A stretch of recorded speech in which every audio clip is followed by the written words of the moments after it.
Bismillahirrahmanirrahim. Assalamu alaykum, hurmatli televizor ko'ruvchilar. Bu haftalik Istiqlol xabarlari programmamizni ko'rishinglarni qizg'in qarshi olamiz. Men Abdulloh Yalqin. Hurmatli televizor ko'ruvchilar, oldindan biz diqqatingizga huzuringizga sunmoqchi bo'lgan xabarlarimizning asosiy mazmunini tanishtiramiz. Diqqatingizda Istanbulda Uyg'urlarni oldigan 4 hayonkash qo'lga ilindi mavzuda xabarimiz bo'ldi. Bularning oldimga tushgan 98 Uyg'ur bo'lsa, tekshirishlardan keyin qo'yib berildi. Shundaqla İstanbulda 14 maydan 19 maygacha shaharlik hukumat tomonidan elib berilgan yoshlik yarmankasida Sharq Turkiston keng ko'lamda tunishtirildi. Va yana İstanbulda Xitoy va Rossiya zulmiga tarik etilgan Turkiston nomli yig'in o'tkazildi. Bu xabarimiz diqqatingizda bo'ldi. Shundaqla Turkiyaning keyingi navbatlik bosh ministr nomzodi oshkorlandi. U bo'lsa hozir qatnash ministri Binali Yildirim. Bu va bundan boshqa xabarimiz diqqatingizda bo'ldi. Diqqatinglar ekranimizda bo'lsin.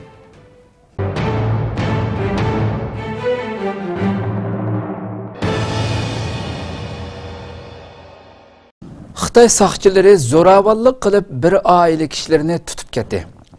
Xitoy saqchilarining zo'ravonlik bilan Uyg'ur oilasining terikchilik bo'tkisini buzib chiqib, musodara qilib, bir oila kishilarini tutib ketgan ko'rinishi oshkorlandi. Ijtimoiy aloqa to'ri Facebook'da tarqalgan bir qisqa filmda bir to'p Xitoy saqchisining bir Uyg'ur oilasini o'z uyi oldiga qo'ygan aynak bo'tkisini buzib, zo'rlik bilan musodara qilgan ve bir aile kishilarini mecburi tutup ketken jarayoni tartib etilgan. Uyg'ur turdoshlar Xitoy saqchilarining bu zo'ravonligiga bo'libmi Uyg'ur yordamchi saqchining Xitoy saqchilaridan bakroq aktivlik bilan Uyg'urlarga til ahonat qilishiga la'nat o'qidi. Filmda saqchi formasi kiygan 10 dan ortiq shahar boshqarish xodimi bor bo'lib, forma kiymagan bir Uyg'urning o'ttir yoshlardagi bir jup Uyg'ur ayolga varqirayotgan ko'rinishi bilan film boshlandi.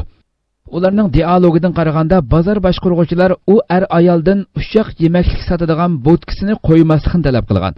Bu yo'l yoqasidagi bir binoning oldi bo'lib, bu ustal yo'lning sirtiga qo'yilgan. Atrofi azodi bo'lib, yondagi bir oshxonami oldiga soyivan qilib olgan. Bu yerdan cho'ng yo'l bo'yigacha xili orliq bor ekanligini ko'rib olg'ili bo'ladi. U ayol bu yerning o'z uyining oldi ekanligini hem faqat kashlarida tijorat qildiganligini aytdi. U Uyg'ur xodim ularga to'xtamay til ahonat yog'dirdi. Atrofda saqchi formasi kiyib olgan bir muncha Xitoylar bo'lib, ular qarishib turdi. U ayol u kishidan ahvolni Xitoylarga to'g'ri tushuntirishni aytdi. Lekin u yanala o'ktamligini davom qildi. Va bugun bularni bu yerdan oldir olmasa, o'zining ismini o'zgartirib yetadiganligini aytib tahdid soldi. Ular yo'lan deb atildigan Talla bozorining oldidami bundaq bo'tkilarning borligini, lekin bozor boshqaruvchilarining Xitoylarga gap qilmay Uyg'urlarni bo'zaq qilayotganligini aytdi. Talash tortish davomlashdi. Bu jarayonda boshqa saqchilar ham kelib, ularni tortqushlaydi. Arada ularning bo'tkisi o'rilib, aynak ko'zlari cheqilib ketadi. Ularning 10 necha yoshlardagi o'g'li biz qandoq jon boqamiz deb xitob qiladi. Balkim bu yayma o'rni bu oilaning birdan-bir kirim manbasi bo'lishi mumkin. Oxirida saqchi formasi kiyganlarning hammasi etilib kelib, bu bo'tkini va yiroqroq uyning temiga yo'lab qo'yilgan bir ishkapni va to'nglatquni elib mangadi. Ular qarishlik qiladi. Ailening qizi yerda cheqilib turgan bo'tkining ustiga chiqib, ularning elib mengishiga yo'l qo'ymaydi. Necha saqchi biri bo'lib, u qizni zo'rlik bilan tortib oladi. Shuna qilib bir jup ayol ularning o'g'li va qizining har birini 3-4 dan saqchi tutib mangadi. Boshqa saqchilar bo'tkini va ishkapni avtomobilga bosadi. Sharq Turkistonda ishga o'rinlashish va iqtisodiy jihatlardagi tengsizlik kishilik huquq tashkilotlarining va Uyg'ur faoliyatchilarining ayblashiga uchrab kelmoqda. Bu zaminning asli egasi bo'lgan Uyg'urlar ishsiz qilib, Xitoylar har xil nomlarda Sharq Turkistonga kelib, yaxshi ish o'rinlarini egallamoqda. İlacısız qalğan Uyg'urlarning o'z uyi oldiga yoyma etishimi Xitoy saqchilari va bozor boshqarish xodimlarining zo'rlik zo'mboligiga uchramoqda. Sen Çincan işlesen kanun to'g'ri ijro qil. Bugun men shu maktabda ismimni yutiraman. Man tutmalar, man tutma ha.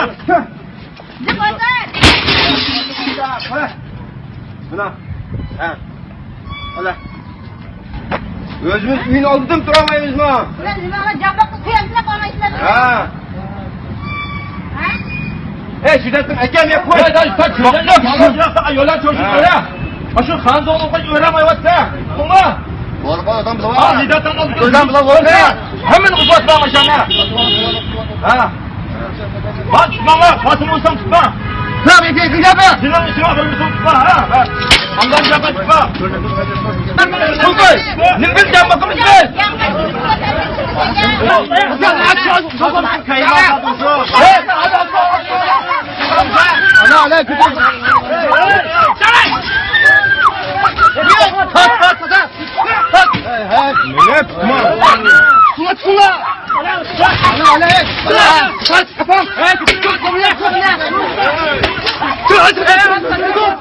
Aldın gidiyor hala kadar.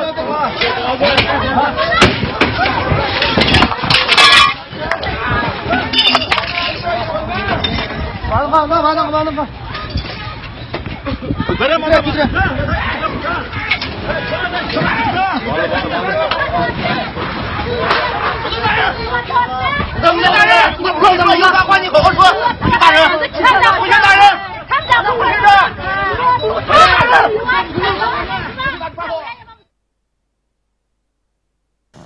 İstanbul'da Uyg'urlarni aldıgan 4 hayonkash qo'lga ilindi. İstanbul Atatürk aerodromida 98 nafar Uyg'urni umriga opiramiz deb Qirg'iziston pasporti bilan yo'lga salmoqchi bo'lgan 4 hayonkash qo'lga ilindi. Tutib qilingan 98 Uyg'ur tekshirishdan keyin qo'yib berildi. Anatoliya agentligining 17-may xabar qilishicha, Urumchidan Istanbulga kelgan va soxta Qirg'iziston pasporti bilan umri qilish uchun Saudiya Arabistonga bormoqchi bo'lgan 98 Uyg'ur Atatürk aerodromida to'sib elingan. Xabarda aytilishicha, oldingi kuni Urumchidan aeroplan bilan Istanbulga kelgan 98 Uyg'ur Atatürk aerodromi xalqaro liniyasidagi pasport tekshirishidan o'tib Turkiyaga kirgan. Bu yo'lovchilar orqadan o'xshash bo'lmagan bilet setish nuqtalaridan Shimoliy Siprus Turk Jumhuriyatiga boradigan bilet olgan. Ular Qibrosga boradigan biletni ko'rsatib pasport tekshirishidan o'tgan. Orqadan ularni saqlab turgan 4 kishi oldin hozirlab qo'yilgan saxta Qirg'iziston pasporti bilan Jiddiga boradigan aeroplanga chiqish kartasini ularga bergan. Bu arada ularni ko'zitib turgan saqchilar Jiddiga boradigan aeroplanga chiqmoqchi bo'lgan 98 Uyg'urni to'sib olgan. Tekshirish natijasida 4 kishining har bir Uyg'urdan pasport uchun 2500 yevrodan, bilet uchun 300 dollardan pul olganligi o'tirg'i chiqqan. Hayonkashlarning oldimiga tushib ketgan 98 Uyg'ur tekshirishlardan keyin qo'yib berildi. Saxta pasport bilan ta'minlagan 4 kishi qo'lga olindi. Bu 4 kishining ism familiyasi oshkorlanmadi. Xitoy Sharq Turkistonda haj ishlariga qattiq cheklama qo'yib, pasport bejarib bermaydigan bo'lg'achqa, mutlaq ko'p qism Uyg'urning hajga berish orzusi amalga oshmay kelgan edi. O'tgan yili Xitoy pasport siyosatini bir oz bo'shatgan bo'lsa-mu, lekin hajga boradigan songa qo'yilgan cheklamani o'zgartmadi. Buning bilan bir qism kishilar boshqa davlatlar orqali haj yoki umrga berish ustida izlangan va pasport hayonkashlariga pul xarjlagan. İstanbul'daki yarmarkada Sharq Turkistonni tanishtirish ko'rgazmasi ochildi. İstanbul shaharlik hukumat tarafidan bu yil tunji navbatlikka o'tkazilgan İstanbul yoshlik yarmarkasi 14-may shanba kuni boshlanib, 19-may payshanba kuni g'albilik oyoqlashdi. Yarmarkada Sharq Turkiston keng ko'lamda tanishtirildi. İstanbul shaharlik hukumat tarafidan bu yil tunji navbatlikka o'tkazilgan İstanbul yoshlik yarmarkasi 14-may shanba kuni İstanbul'ның yeni kapı faaliyet sahilde başlandı. 15-sida Türkiye muavin baş ministeri Numan Kurtulmuş'ның iştirak qilishi bilan rasmiy ochilish murosimi o'tkazildi va 19-maygacha davom qilib g'albilik oyoqlashdi. Sharq Turkiston ma'rif va hamkorlik jamiyati ayollar bo'limi yarmarkada Sharq Turkistonni tanishtirish uchun maxsus ko'rgazma ochdi. Xolislik temasidagi bu yarmarkaga ommaviy tashkilotlar, universitetlar, ma'rif organlari, nashriyatlar bo'lib 300 dak tashkilot qatnashib, o'xshash bo'lmagan sohalarda ko'rgazma ochdi. Sharq Turkiston ma'rif va hamkorlik jamiyati ayollar bo'limi Sharq Turkistonning tarixi, madaniyati, Sharq Turkiston tarixidagi mashhur shaxslar va Sharq Turkistonning navbatdagi vaziyatini tanishtirish uchun maxsus bir yayma o'rni ochdi. Faoliyat boshlangan kuni Sharq Turkiston ma'rif va hamkorlik jamiyatining raisi Hidoyatullo O'g'izxon va bosh kotibi Abdulahad Abdurahmon ko'rgazma o'rniga berib, tayyorlik xizmatlarini ko'zdan kechirdi. Ko'rgazmada do'ppa, atlas qatorliq Uyg'ur qo'l hunar buyumlari va kiyim-kechaklari, Mahmud Qashqari va Yusufxos Hojib qatorliq tarixda o'tgan mashhurlari tanishtirilish bilan birga Xitoy ishg'oli ostidagi Sharq Turkistonning vaziyati aks ettirilgan rasmlarmi o'rin oldi. Yarmarkaning sahnada nomer ko'rsatish qismida Uyg'ur o'smirlar ayul-tuzuq ko'k bayroqni ko'targanicha samo usuli ko'rsatdi. Sharq Turkiston tanishtirilgan kichik kitobcha tarqatildi.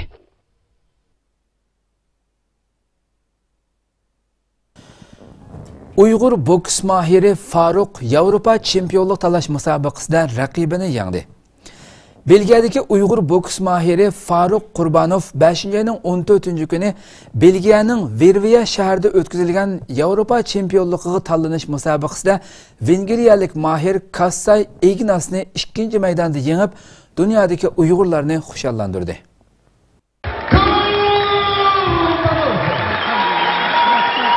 Belgiyadagi Uyg'ur boks mahiri Faruq Qurbanov 5-oyning 14-kuni Belgiyaning Verviya shahrida o'tkazilgan Yevropa chempionligiga tanlanish musobaqasida vengeriyalik mahir Kassay Ignasni 2-maydonda yengib, bu qitimliq musobaqada yana bir balvoqqa erishgan. Qapiqi yerilgan Kassayning terneri oqlatib chiqarib, musobaqadan chekinganligini e'lon qilgan. Boks mahiri Faruq bultur 9-oyda Belgiyada o'tkazilgan tanlash musobaqasida 60 kilogramliklar turi bo'yicha maydonga tushib, 11 nafar mahirni orqa-orqadan yengib, birinchilikka erishib, Yevropa bo'yicha tanlash musobaqasiga tanlangan edi. O so'zda oldi bilan musobaqa maydoniga kelgan va kelolmasimi mening natija qozonishimga madad bergan dunyoning har qaysi joylaridagi barliq Uyg'ur qarindoshlarimga alohida rahmat aytaman. Men bu qitimliq musobaqa uchun atrofli tayyorlik qildim. Lekin musobaqaga bir hafta qolganda musobaqa o'ynaydigan asli raqibim Ispaniyalik mahir bilan emas, balki vengeriyalik mahir bilan musobaqalashganligimni bildim. Bu mahir solxay bo'lg'achqa men musobaqa taktikamni o'zgartirishga majbur bo'ldim. Musobaqaning 2-maydonida texnikalik usul bilan raqibimning so'l qishini yerivatdim. Shuning bilan qarshi taraf terneri oqlatib chiqarib, musobaqani to'xtatdi. Shuning bilan men yengdim dedi. Belgiya Uyg'ur jamiyatining sobiq raisi Abdulmutallib Emirov muxbirning ziyoratini qabul qilib, Faruqning Belgiyadagi Uyg'urlar uchun emas, balki butun dunyodagi Uyg'urlar uchunmi shon-sharaf keltirayotganligini, uning bundan keyingi musobaqalarda texnik yaxshi natijalarni qo'lga keltirishga tilakdoshlik bildirganligini so'zlab berdi. Ma'lumotlarga qaraganda, Uyg'ur boks mahiri Faruq Qurbanov bu yil 11-oyda Belgiyada o'tkazilgan Yevropa chempionlik tanlash musobaqasida Ispaniya mahiri bilan raqobatlashar ekan.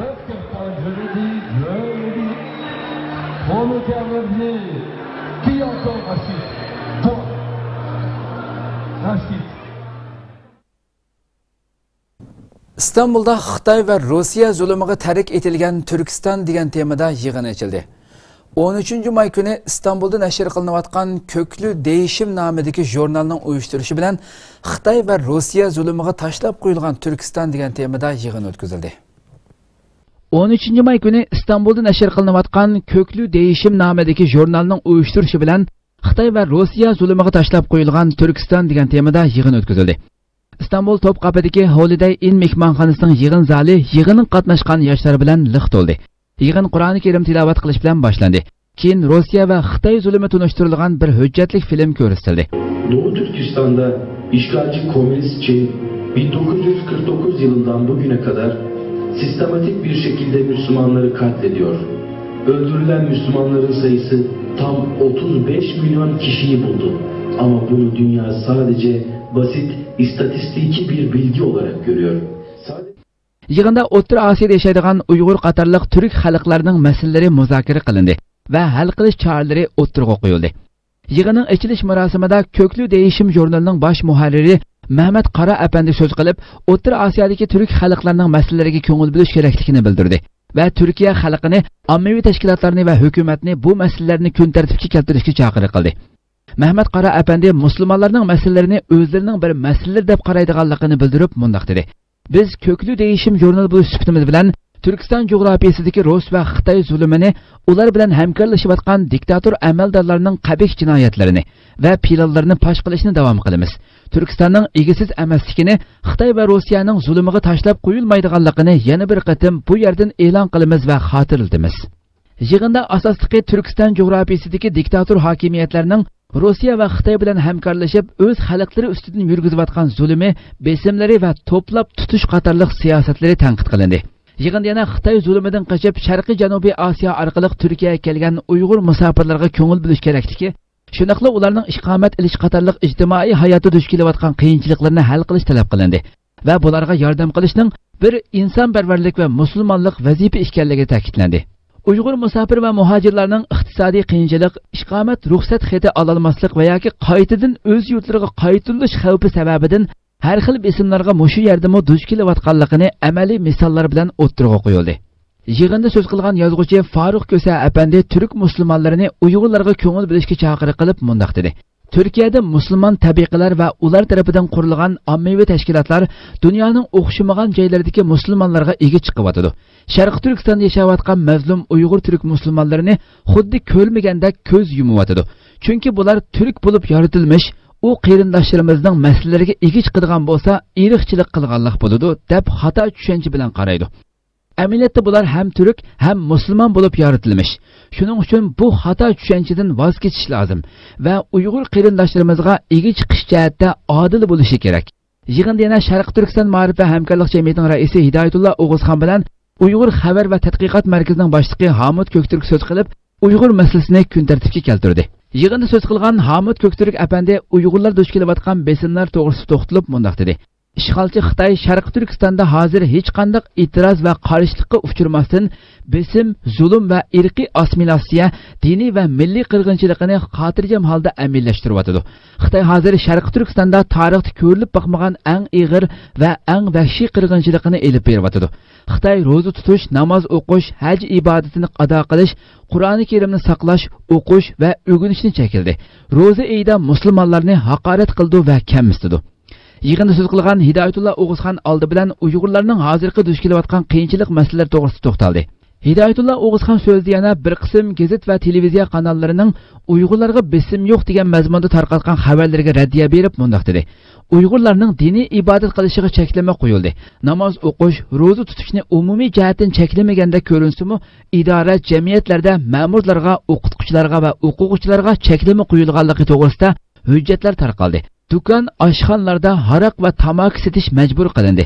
Safar qilish kartlari, jamiga kirish kartlari tarqatildi. Yo'llarga to'saq qurilgan bo'lib, Uyg'urlar qattiq tekshirildi. Safar qilish kartasi bo'lmaganlar tutib qamildi. Bu to'g'rida qo'limizda rasm, belge ve hujjatlar bor. Geçen sene bazı medya ve birileri özenle Doğu Türkistan'daki yaşanan sıkıntıların abartılı olduğu ve gerçek olmadığı yönelik bir propaganda başlattı. Aslında Doğu Türkistan'da hukuk olan yaşanan sıkıntılar anlatıldığı, bizim anlattığımızın 100 katı daha fazladır. Çünkü biz bile birçok hadiselere, katliam ve operasyonlara, sıkıntıların bilgilerini zamanında alamıyoruz. Çünkü Doğu Türkistan'da bir hadise yaşandığı zaman aynı bölgedeki diğer ilçelerde de insanların uzun zamana kadar bilgisi olmuyor ve o şekilde idare edebiliyorlar. O nedenle Doğu Türkistan'daki sıkıntılarla ilgili ben şahsım Doğu Türkistan Cemiyeti olarak ve diğer bütün teşkilatların ortaya attığı hiçbir iddianın abartılı olmadığını ben burada her zaman tartışabilirim, delilli, ispatlı ortaya koyabiliriz. Daha fazladır bu konuda hassasiyetlerinizin tedirginliğe kurban gitmemesini arzu ediyorum ve Xitoy doiralari yarim kechada madaniyat inqilobini inkor qildi.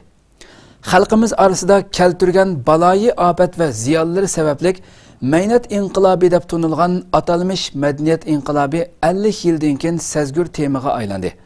Xitoy xalq gazeti shu yer vaqti seshanba 17 may kechida maqola e'lon qilib, Xitoy doiralarining madaniyat inqilobining 50 yilligi bo'lgan pozitsiyasini ifodaladi va uning rahbarlar xato qo'zg'agan inqilob ekanligini bildirdi. 16 may 10 yillik baloyi ofat deb atalgan Xitoy madaniyat inqilobi boshlanganligining 50 yilligi bo'lib, bu kunda Xitoyning asosli taratqullarining jimib ketishi diqqat tortdi. Xalqaro matbuotlarda bo'lsa, madaniyat inqilobi haqidagi munozaralarga keng o'rin berildi. Bir kunlik sukutdan keyin Xitoy taratqullari yarim kechada maqola e'lon qildi. Xitoy Kompartiyasi bundan burun garchi madaniyat inqilobini inkor qilgan bo'lsa-mu, lekin bu haqda izlanib savoq elishga to'sqinlik qilib kelgan. Xitoyning xalq gazeti shu yer vaqti seshanba 17 may kechida maqola e'lon qilib, Xitoy doiralarining madaniyat inqilobining 50 yilligi bo'lgan pozitsiyasini ifodalagan. Maqolada madaniyat inqilobining rahbarlar xato qo'zg'agan, inqilobga qarshi guruhlar foydalanib ketgan, partiya, davlat va har millat xalqiga og'ir baloyi ofat elib kelgan bir maydon ichki ma'lumotchilik ekanligi, keltirgan ziyinining umumyuzlik va og'ir ekanligi ta'kidlangan. Maqolada tarix to'liq isbotladagi madaniyat inqilobi nazariya va amaliyot jihatda butunlay xato. U har qanday ma'nodagi inqilob yoki jamiyatning olg'a bosishi emas, ham undaq bo'lishimi mumkin emas deyilgan. 50 yillikka yetib kelish oldida mavzudan qo'zg'agan madaniyat inqilobi dunyodagi cho'ng axborot agentliklarida qiziq munozara temasi bo'ldi. Bundan burun Xitoyda huquqni markazlashtirayotgan va qattiq qo'l siyosat yurgizayotgan Shi Jinpingning Mao'ning yo'liga qarab mengayotganligi haqida munozaralar bo'lib o'tgan edi. Shi Jinpingning so'z erkinligi va o'xshamagan siyosiy qarashliklarga bo'lgan bostirishi madaniyat inqilobi qayta yuz berarmi degan andishlarni qo'zg'agan. Iginlikcha madaniyat inqilobi davrida faqat yezilarda 36 million odam ziyonkashlikka uchragan. Xitoyning bu ta'tir inqilobi ishg'ol ostidagi Sharq Turkistonga zo'r baloyi afat elib kelgan. Son-sanoqsiz kitob, madaniyat meroslari ko'ydirilgan. Ziyolilar, diniy olimlar ziyonkashlikka uchragan. Shu davrda o'sgan yoshlar asosan o'qish fursatidan mahrum qolgan. Yana bir tarafdan Yaponiya vatandoshligidagi Mo'ng'ul professor Yang Haiying Uyg'ur, Tibet, Mo'ng'ul rayonlarida texchi madaniyat zo'r inqilobining oxirlashmaganligini bayon qilib, maqola e'lon qildi.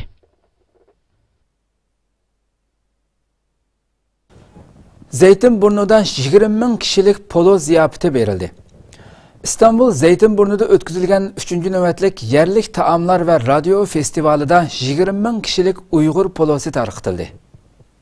Zeytinburnu shaharlik hukumat tarafidan o'rinlashtirilgan 3-navbatlik yerlik taomlar va radio festivali 8-may boshlangan bo'lib, faoliyatning oxirgi kunida 20 ming kishilik Uyg'ur polosi tarqatildi. Zeytinburnu maydonida o'tkazilgan faoliyatga shahar boshlig'i Murat Aydin va har millatdan bo'lgan minglarcha kishi qatnashdi. Shanba kuni Uyg'ur taomlarining shohi bo'lgan polo cho'ng qozonlarda qo'li chevar ustalar tarafidan pishirildi va bu faoliyatga ishtirok qilgan minglarcha kishiga tarqatib berildi. Shahar boshlig'i Murat Aydin o'zi bevosita Uyg'ur do'ppisini kiyib qozon beshiga kelib polo tarqatishga qatnashdi. U bu vaqtda to'xtalib, Zeytinburnuda Sharq Turkiston, Afg'oniston, Qozog'iston, O'zbekiston qatorliq ko'p joylardan kelgan kishilarning yashaydiganligini, ularning bu yerni makon tutib, o'z taom madaniyatini birga elib kelganligini, Turkiston taomlari deganda odamning aqliga birinchi bo'lib poloning keldiganligini bildirdi. Birçok bölümünden Zeytinburnu'na gelip yerleşmiş olan, burasını yurt tutulmuş olan hemşehrilerimiz var. Onlar beraberinde Türkistan dünyasının yemek kültürünü de getiriyorlar. Ama Türk dünyası denince, Türkistan mutfağı denince akla ilk gelen Türkistan pilavıdır. Türkiye'nin nurg'unlagan nüfuzluq televiziya, radio va gazet jurnallari naq maydonda ziyorati bo'lib programma ishlab tarqatdi. O'tgan yili 4-oyda o'tkazilgan oldingi qitimliq faoliyatimi 15 ming kishilik polo tarqatilgan edi. İstanbul Fatih'teki Kur'an kursi o'quvchilari o'qish bitirdi.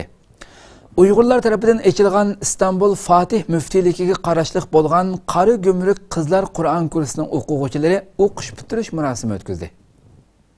18-may Zubayda xonim faoliyat markazida o'tkazilgan o'qish bitirish marosimida o'quvchilarga diplom tarqatildi va yozliq ta'tilga qo'yib berildi.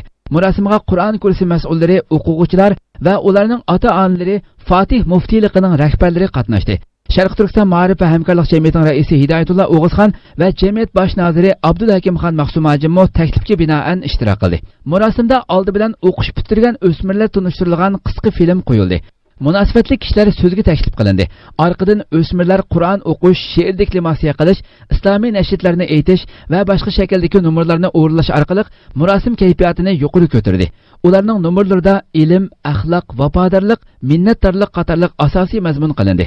Qari Gumruk nomidagi bu Qur'on kursi Fatih muftiyligiga qarashliq tasdiqlangan bo'lib, Marg'ubaxon ismli Uyg'ur tarafidan tasdiqlangan.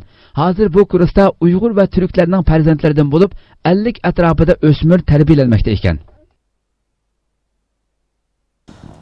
Taylanddagi 2 Uyg'ur yana ayblashlarni rad qildi. O'tgan yilgi Bangkok portlatish hujumi delosiga chetishlik deb qo'lga olingan 2 Uyg'ur 17-may seshanba yana bir qatim sudga chiqdi. Ular sudda qiyin qistoqqa uchraganligini oshkorladi va ayblashlarni rad qildi. O'tgan yilgi Bangkok portlatish hujumi delosiga chetishlik deb qo'lga olingan 2 Uyg'ur 17-may seshanba yana bir qatim sudga chiqdi. Ular sudda qiyin qistoqqa uchraganligini oshkorladi va ayblashlarni rad qildi. 2 nafar gumondor Odam Qaratog' va Mirali Yusuf doirlarning ayblashlarini rad qilgan. Reuters agentligining bildirishicha, sudda odam qaradog' yoshlari oqqan holatda kiyimlarini echib, badandagi ko'kirib ketgan joylarini ko'rsatgan va tarjimon orqali o'zining qamoq jarayonida 2 qatim tayoq yeganligini aytgan. Yalang oyoq va putlariga kishan silingan holatda harbiy sudga elib mingilgan odam qaradog' muxbirga "Men hayvon emas, men degan bir odam" degan.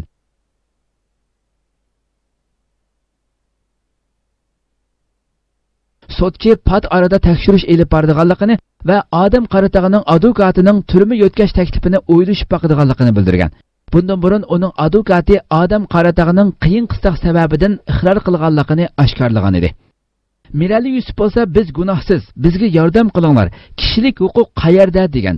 2015-yili 17 avgust Tailand poytaxti Bangkokda portlash yuz berib, 20 odam o'lib, 120 dan ortiq odam yaralangan. Hozirgacha hech qanday tashkilot bu voqeani ustiga olmadi. Tailand soqchilari turk pasporti ishlatgan odam qaratog' bilan Xitoy pasporti ishlatgan Mirali Yusufni qo'lga oldi va boshqa 10 necha kishiga tutish buyrug'i chiqardi. Lekin Tailand doiralari bu voqeaning bosh oxiri haqida aniq bayonot e'lon qilib boqmadi.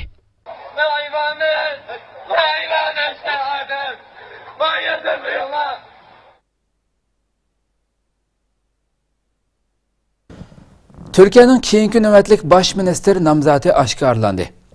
Adalet ve Taraqqiyot Partiyasi hozirgi qatnash ministeri ve İzmir parlament a'zosi Binali Yildirimning mazkur partiyaning rais nomzodligiga ko'rsatilganligini e'lon qildi. Bu ayning 5'ida Türkiye'de hakimiyet yurgizayotgan Adalet ve Taraqqiyot Partiyasining raisi ve Türkiye baş ministeri Ahmet Davutoğlu 22 may ochilgan partiya qurultayida vazifasidan istifa beradiganligini e'lon qilgan edi.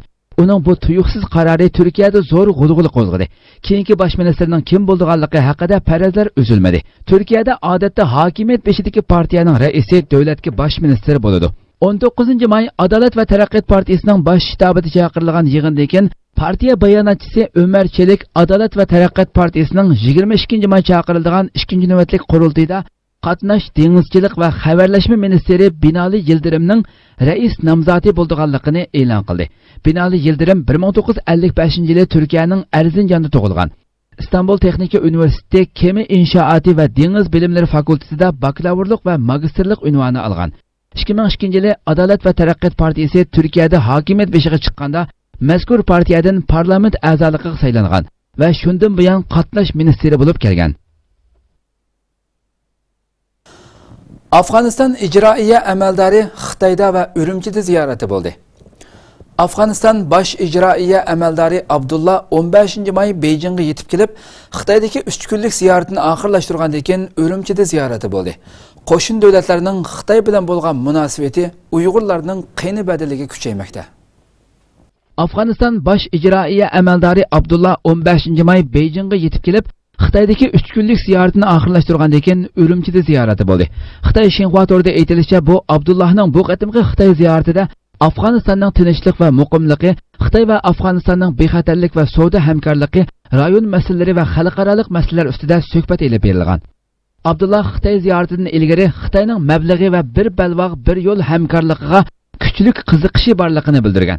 Uning ziyoratiga tashqi ishlar ministridan sirt iqtisod, savdo, telegraf, konchilik ministrlaridan tashkil topgan bir hay'at hamroh bo'lgan. Abdullah 16-sida Xitoy bosh ministri Li Keqiang bilan ko'rishgan. Li Keqiang Xitoyning Afg'oniston bilan bo'lgan strategik hamkorlik munosabatini kuchaytirish uchun tirishadiganligini, Afg'onistonning siyosiy, iqtisod, xavfsizlik va xalqaro ishlardagi almashtirish va hamkorlikni kuchaytirishni xohlaydiganligini bildirgan. Afg'oniston amaldori Afg'onistonning Sharq Turkiston va Xitoyning boshqa joylarda hujum elib berish bilan ayblanayotgan radikal guruhlarga qarshi turishda Xitoyni qo'llaydiganligini aytgan. Janubiy Xitoy dengizidagi egilik huquq talash tortishi masalasida Xitoyni qo'llaydiganligini bildirgan. Afg'oniston amaldorining Janubiy Xitoy dengizi masalasida Xitoy tarafda turishi xalqaro matbuotlardagi qiziq nuqtalarning biriga aylandi. Uning Urumchi ziyorati haqida tafsilotlar berilmadi. Uchrashishdan keyin ikki davlat orasidagi Ipak yo'lini jonlantirish qurilishi, ma'rif, yezi egilik, ul asliha, texnika va iqtisod sohalarida 6 kelishim imzolangan. Afg'oniston amaldorining Urumchida ziyorati bo'lishi Uyg'ur kuzatuvchilarining diqqatini tortdi. Sharq Turkiston atrofidagi musulmon allarining Uyg'urlarga qartilgan bostirishni qo'llash badaliga Xitoy bilan bo'lgan munosabatini taraqqiy qildirishi izchil tanqidga uchrab kelgan edi. Musulmon qarindoshlar tashkiloti muhim bayonot e'lon qildi. Sykes-Picot ahdnomasi tuzilganligining 100-yili munosabati bilan musulmon qarindoshlar tashkiloti tomonidan e'lon qilingan yozma bayonotda bu maxfiy ahdnoma tuzilganiga bir asr bo'lganligi, bu jarayonda arab va islom davlatlari o'rtasida o'zaro to'qinishlarning bosh ko'targanligi qayd qilindi. Sykes-Picot ahdnomasi tuzilganligining 100-yili munosabati bilan musulmon qarindoshlar tashkiloti tomonidan e'lon qilingan yozma bayonotda bu maxfiy ahdnoma tuzilganiga bir asr bo'lganligi, bu jarayonda arab va islom davlatlari o'rtasida o'zaro to'qinishlarning bosh ko'targanligi qayd qilindi. Türkiye Ovoz Radiosu'nun xabar qilishicha, Misrdagi musulmon qarindoshlar tashkiloti 100 yil ilgari Angliya va Fransiya o'rtasida tuzilgan Sykes-Picot ahdnomasining islom davlatlarining beshidagi eng cho'ng balolarning birisi ekanligini bildirdi. Musulmon qarindoshlar tashkiloti tomonidan e'lon qilingan yozma bayonotda hozirmi ba'zi arab va musulmon davlat rahbarlarining chet el kuchlarining ta'siriga bosh egayotganligi va mustaqil qaror ololmayotganligi ta'kidlandi. Bayonot yana islom dunyosi bilan arab rayonlarining taqsim qilinishi mazhab, irq degandek nuqtalar asosida bo'ldi va musulmonlar orasida to'qinishlarga o't tutashtirildi.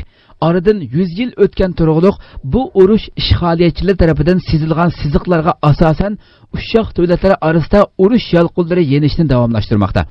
Bu ahdnoma millionlagan musulmonlarning joniga zamin bo'lmoqda deyildi. Sykes-Picot ahdnomasi natijasida islom davlatlarining orqada qoldirilganligi bildirilgan bayonotda Misr hozir bo'libmi yaqinqi 64 yildan buyon bu ahvolning eng yaxshi shohididir degan so'zlarga o'rin ajratildi.